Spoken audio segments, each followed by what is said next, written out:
and welcome to Prime Property, your weekly real estate regular. And then Tara Rai.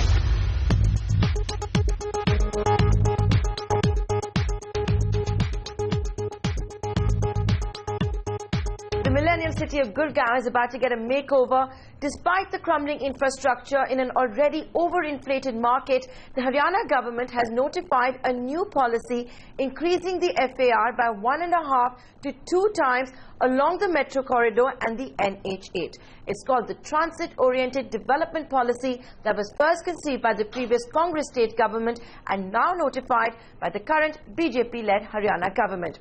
Here's what the new FAR is going to be allowed along the transport corridors. It's going to be applicable up to a density of 800 meters from the transit corridor. Even older, completed projects that too can avail of the higher FAR, and like I pointed out, up to 800 meters from the transport corridor.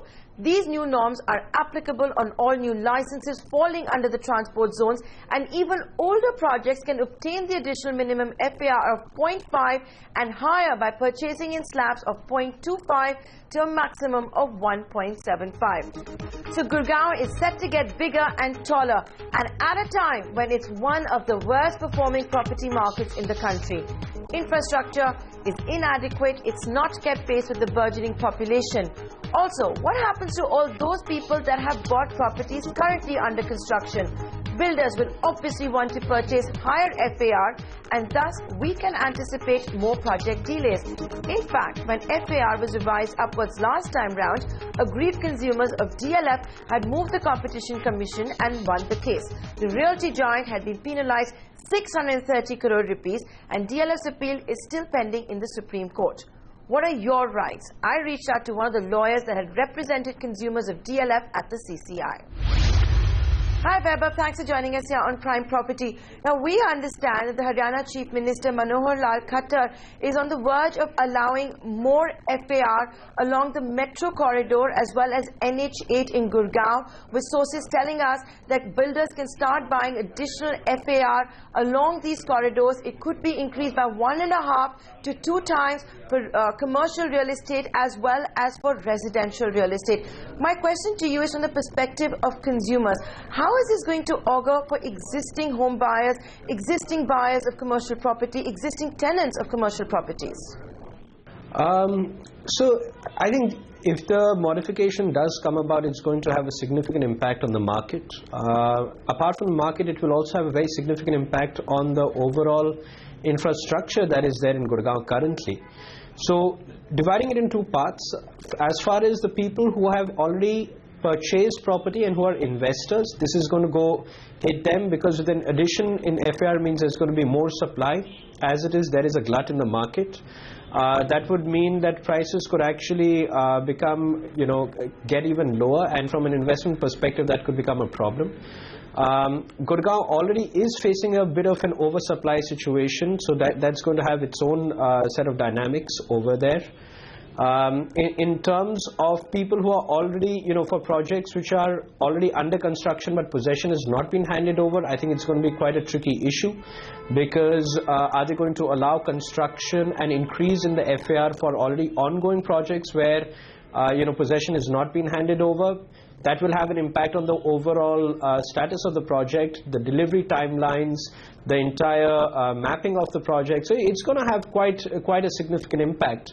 My bigger worry actually is going to be the already crumbling infrastructure in Gurgaon. If the FAR is going to be increased from 1.5 to 2, and especially along the metro corridor, as it is, we all know that the kind of jams that are over there, we all know the lack of public intra-Gurgaon public transportation that is there. With an increase in FAR, you're going to have an oversupply, I reiterate, of the buildings, and that would mean a lot more people involved in the same area.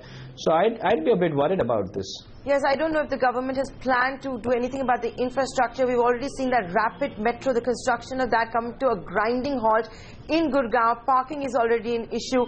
My next question to you, Vaibhav, is what about where third-party rights have been created? What's the right thing for the government, the state government, to also say that if a builder was to go ahead ahead and buy additional FAR, the builder should also get NOC from existing buyers, existing tenants. Would that be the ethical thing to do? And therefore, should the NOC also be, let's say, from 50% of the buyers or 75% of the buyers, if not from all 100%?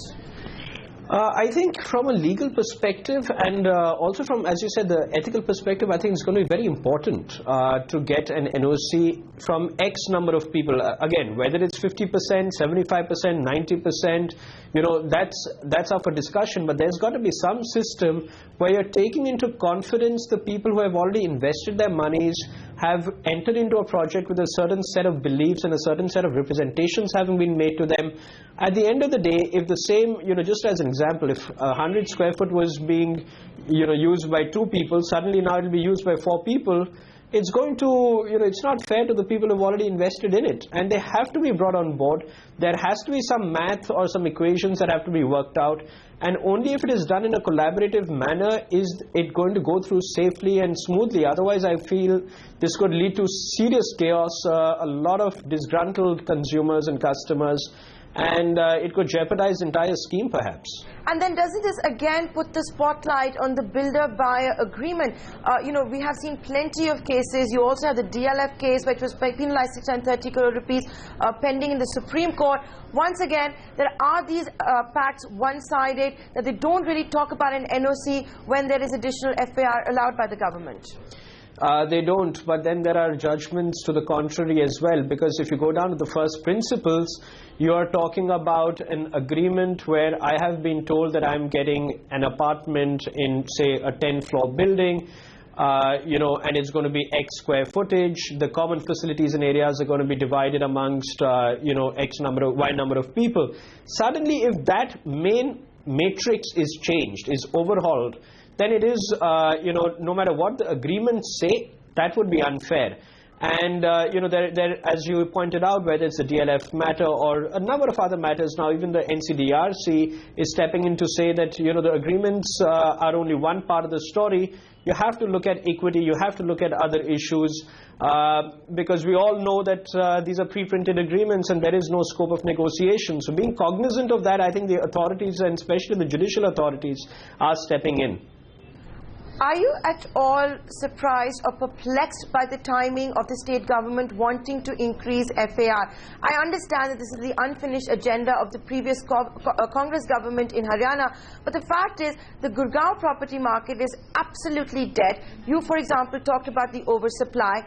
Prices people are expecting will come down significantly, and now you're saying builders can actually go ahead and buy additional FAR. I would imagine that would be a certain percentage of the market rate, and therefore it's a win-win for the builder to buy the additional FAR at a certain percentage of the market rate when the market is so down. I agree. I think it is a bit of a win-win for the builder. I just hope they carve out a win-win situation, bringing the consumers on board as well, because as I said earlier, if they don't do that, then you're going to have a huge mass of disgruntled consumers, and as it is, you know, litigations between builders and the buyers is skyrocketing. This would become a very, very bitter battle perhaps. So I really hope when they're planning this out, they figure out a way of doing this in a collaborative manner.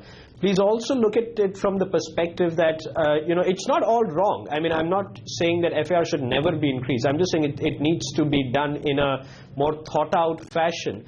Because if you see, at one point, real estate was the biggest market for private equity investments to come into India. Last 5 years, there was no investment, private equity coming into real estate for various reasons. Perhaps this could actually help some private equity come into the real estate sector as well.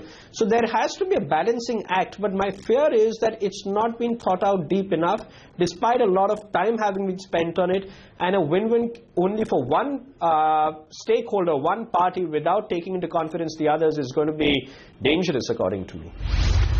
Hope that helps. On the other side, we reach out to international property consultant JLL and find out how you can play the real estate market in Gurgaon. Stay tuned.